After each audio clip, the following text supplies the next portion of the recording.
The Dallas Cowboys play the Philadelphia Eagles in a game that went closer than a lot of people would have expected.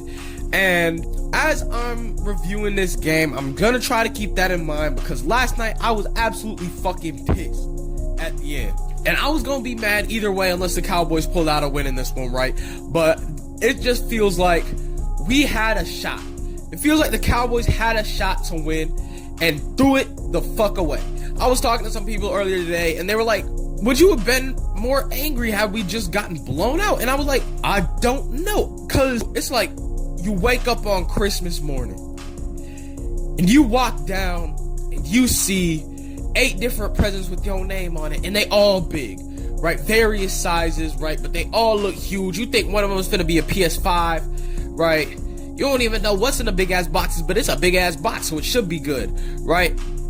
And then you open it up, and it's a bunch of goddamn Russian nesting dolls, right? Filled with clothes and socks and shit, right? Would you want that, or would you want to wake up on Christmas morning, go down and see 2 tiny-ass presents with your name on it, right? Both have the exact same thing in there, but one of them got you hyped, and you were disappointed. And then the other, you knew it was coming, and you expected it, right? I thought I knew what was coming. I thought the Cowboys got rid of their best edge rusher and are going into Philadelphia where they're hanging their banner and about to get their shit kicked in by that big-ass offensive line, but that did not happen. Did it happen in the first half? Yes. But in the second half, the Dallas Cowboys shut down that running game perfectly. Saquon Barkley, I think he only had maybe 10 rushing yards in the second half. Absolutely beautiful. Couldn't have asked for anything more, especially when Saquon, he had about damn near 1,300 rushing yards in the second half of games last year. So to hold that man, the 2,000-yard rusher, offensive player of the year, just got voted number 1 player in the entire NFL, to hold him to that, absolutely beautiful. Couldn't ask for any more. And the guys like Donovan Ezeraku, James Houston, Kenny Clark who came in, right? Absolutely beautiful performances from them in the second half. The first half, it was shaky, right? Can't even lie. But in the second half, they turned that shit up. The one thing that we couldn't do was stop Jalen Hurts' run. That's my only gripe of this game. That's the only defensive reason why we didn't win this game. Now, I'm going to get to the offense, right? Because the offense had me hyped and then fucking ripped my heart out, right? So we going to get to the offense. But on defense, that second half was one of the most beautiful displays of Dallas Cowboys defense that I've ever seen.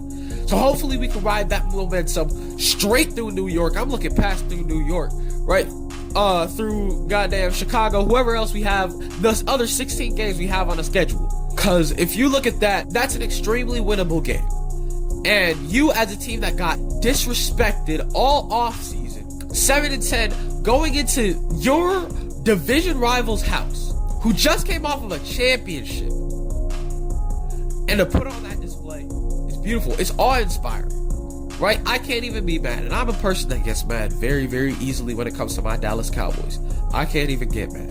Also, I'm sick. Just bear with me, bro. My voice is gonna be in hell, right? But I had to put out a video. Possibly the best thing that I even saw from the Dallas Cowboys today was our secondary locking Devontae Smith and Jaylen Brown the fuck up, bro. AJ Brown didn't even have a target for the first 3 quarters. Finished the game with 1 catch. Devontae Smith, I think he had 3 for 16 yards, right? These are our guys, Deron Bland and Trayvon Diggs, who were mainly matched up on them, who we didn't even know if Diggs was going to play. Coming off of, 4 different surgeries over the past 2 years combined for those two? And so for them to come out, and they're known as pickmaster guys, right? They're not known as sticky coverage, right? They're known as opportunistic. And so for them to come out there and clamp shit down,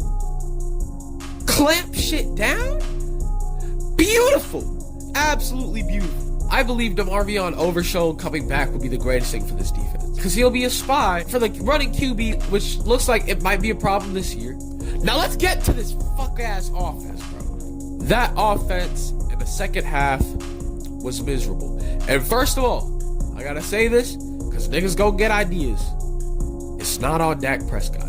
I place 0% of the blame on Dak Prescott today. That offensive line through the first 3 quarters, absolutely immaculate, right? They did their job. The Great Wall of Tyler up there, perfect. Was it aided by Jalen Carter not being there? Yes, but maybe don't spit on a top 10 QB and you can get to play that game, alright? Now, the protection was good. In the first half, we saw our running game look good, right? Hell, ancient ass, worn down Javonte Williams was still, running through people, getting solid numbers every carry, right? He had a couple, short ass touchdowns that he probably vultured away from Dak's passing stats. I started him in 3 fantasy leagues, didn't get a whole lot out of it, right? But that wasn't helped by CeeDee Lamb dropping every other pass that came to him in the second half.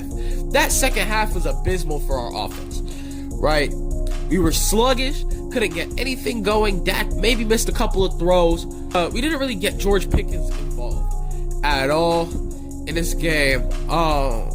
That's got to change if we're looking to beat, first of all, Philly in November. Secondly, any good team, we got to utilize our 2 great receivers. And we didn't utilize Pickens to his full potential at all today. That's going to be probably the biggest coaching point. Find out how to get 3 the ball. Now, on the flip side, the receiver across from him, CeeDee Lamb, was playing an amazing game in the first half. Amazing first half of football. And then everything went off the rails in the second half. You had the drop that went straight through his hands, just going into the fourth quarter. And then that last drive was pitiful. Absolutely pitiful. He slipped out of one of his breaks, almost turned into an interception. Thankfully, Quinyon Mitchell and CeeDee Lamb both shared butter for hands. Couldn't hold on to the ball. Dak unloads a deep ball, perfectly placed for CeeDee Lamb, right in his bread basket on the post route, and it goes straight through his hands. He tips it up, almost into Reed Blankenship's hands. Right, that one could have been picked as well. Looking at that replay, you can't walk down the field and place it into his hands better than that. And that one is the biggest one because that would have been a game-changing play. That would have put Dallas inside Philly's 25. Going into the 2-minute warning probably, with all the momentum, all the confidence in the world. And CeeDee dropped it. Then flash forward to 4th down. Dak Prescott gets blitz, identifies the blitz, chunks it to CeeDee on the wheel route. Was it a tough catch? Yes. Did it hit him in both his hands? Yes. Is he a former NFL catch leader, first team All-Pro, 1,800-yard receiver that's supposed to catch these passes? Yes, he is. It's not like that's Jalen Tolbert down there. It's not like that's Kevontae Turpin down there. It's not even like that's George Pickens down there. Right? Although I would expect that from George Pickens because you've seen the type of catches that man makes. But that is Sedarian DeLeon Lamb. And he fucked it up. That's the damnedest thing. He and Miles Sanders are truly to blame. And I'm going to get on Miles Sanders' ass in a second. Right? Because that performance that he had, right, in a limited amount of touches, absolutely fucked up this game for everybody. He had that 49-yard run, did his best Le'Veon Bell impression, ran my blocks, then found a gap, shit, Le'Veon Bell, and fucking jogged out the hole. And then he put on his best Austin Eckler impression and got hopped down by Zach motherfucking Bond. And Bond could have had him 5 yards earlier, but he was trying to punch that ball out. That was a disgrace. And then we turned around, gave the ball back to the nigga. And luckily, Dak Prescott, being the absolute superhero that he is, tackled Quinyon Mitchell. Because if Dak doesn't tackle him, he's gone. I know people make jokes, right, about how Dak Prescott gets treated. Or they're like, oh yeah, Dak Prescott, he's absolutely terrible at stopping the run. Why can't Dak Prescott stop the run? Well, apparently that motherfucker can't. Tote that nigga out at middle linebacker, see how he plays. I mean, shit, he's 6'2", 240. He built for it. But without that tackle from Dak Prescott, the entire game gets changed. Miles Sanders probably gets left in Philadelphia. And if I'm being honest right now, I don't see why Dallas doesn't leave him in Philadelphia. All in all, my final takeaways from this game. The players that I want to highlight, Dak Prescott. Dak Prescott had an amazing game. He was threading needles all night, right? He had a couple of bad passes, specifically the one where he threw it into quadruple coverage to Luke Schoonmaker for some reason. But even then, it was a perfectly placed ball. He made a couple bad decisions, but every single ball he threw was perfect, pinpoint accuracy. He was looking like Drew Brees out there. Got fucked over like Drew Brees too. Kenny Clark, he had a very solid game. multiple tackles for loss, had a half sack in there as well. Last two for praise, Deron Bland and Trevon Diggs for locking shit down all game.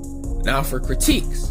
Obviously we got CeeDee Lamb, obviously we got Miles Sanders. Also Terrence Steele, and really the whole O-line in the fourth quarter. I think they finally wore down by that point and, you know, kind of turned to a pumpkin. Last thing about the play calling as well. In the first half, we used a lot of motions. We were getting Kavontae Turpin involved in the offense a lot. Not even necessarily getting him the ball, but just moving him around. I didn't see a whole lot of that in the second half. All in all, I give the Dallas Cowboys performance today a B+.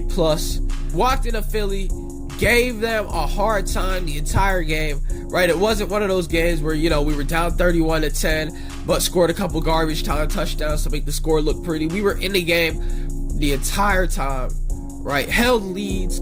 Just a couple things Dallas could work on to make this game a win instead of a loss. And against 27 NFL teams, this game is a win. So I got 5 letters for y'all. RELAX. How about them Cowboys, baby? I'm K Broadway. This was your recap. I'm out. Broadway to the moon, baby.